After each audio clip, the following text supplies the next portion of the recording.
Hello and welcome. My name is Biagio Mazza, Pastoral Associate at St. Sabina Parish in Belton, Missouri, and I'm here to welcome you to another Do You Know series question. Today's Do You Know question is, do you know the correlation between priesthood and celibacy? It's important to define the terms first of all. Celibacy basically means that a person promises not to marry. Currently, in our Catholic tradition, anyone who's called to the priesthood is obliged to be celibate, to not marry. This is not true for the Orthodox tradition, nor for the Protestant tradition as well. So in order to understand this, it's important to go back to the early church. Where did celibacy come from, and so on? Let's start with Jesus. Jesus himself was a Jew, and in the Jewish tradition, marriage and children were valued, especially in terms of carrying on the family name and the family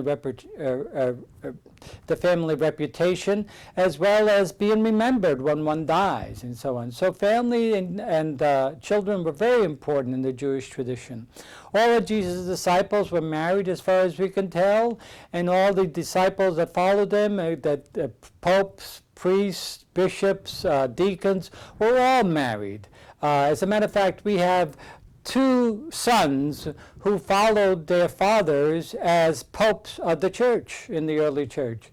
And so we know that marriage was very much valued and considered a normal way of living for any clergy member, and so on. So where did celibacy come from? Well, it came from two influences that began to enter the church. The first influence came from the Greek philosophical tradition, especially from Plato. And the other reason was primarily a financial situation that the church was facing. Let's take one at a time. The first one is the influence of Greek philosophy, especially Platonism, or from Plato. Plato understood his philosophical tradition as elevating the spirit, the mind, over the body. And he saw the body as a distraction to the spirit and to the mind. And therefore, he felt that in order, if one wanted to grow intellectually and spiritually, one had to discipline the body in order to be closer to God, to be more spiritual, and to be more intellectually developed. And so as a result, early on, this kind of perspective and attitude influenced church teaching and began to develop a kind of basic anti-body, anti-passions, primarily focused on sexuality. And so as a result, it was understood that in order for one to be more spiritual and closer to God, one had to really suppress or do away with strong passions that would divert you from your spiritual and intellectual development. And sexuality was seen as one of the strongest passion.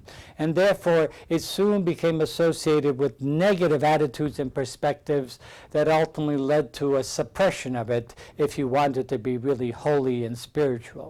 There were a lot of anti-sexual and anti-passion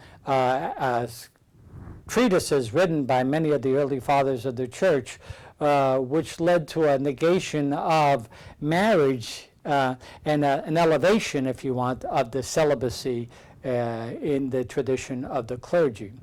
So as a result of that, what started to happen is that the church felt that if you needed to be a clergy person, then you needed to definitely be one who was celibate, who was more closer to God as a result of not being married, not having to worry about a relationship with one's wife or sexuality in general. And so as a result, we had that tendency that ultimately moves itself towards celibate priesthood. The other tradition was, the other influence was primarily a financial one.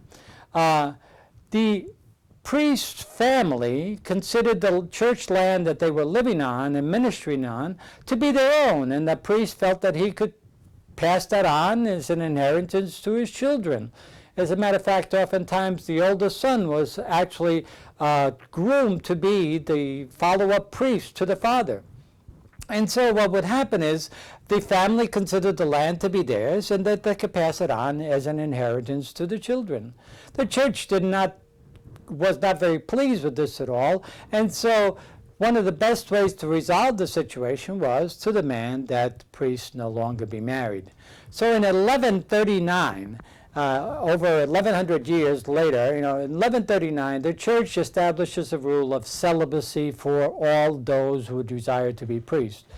Now, many of the priests objected, and as a result were probably faithful to the letter of the law, but had live-ins and even concubines to kind of be their partners and so on.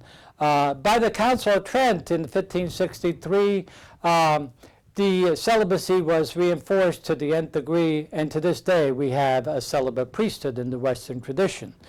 There are certain exceptions, though, that we have made since the Second Vatican Council.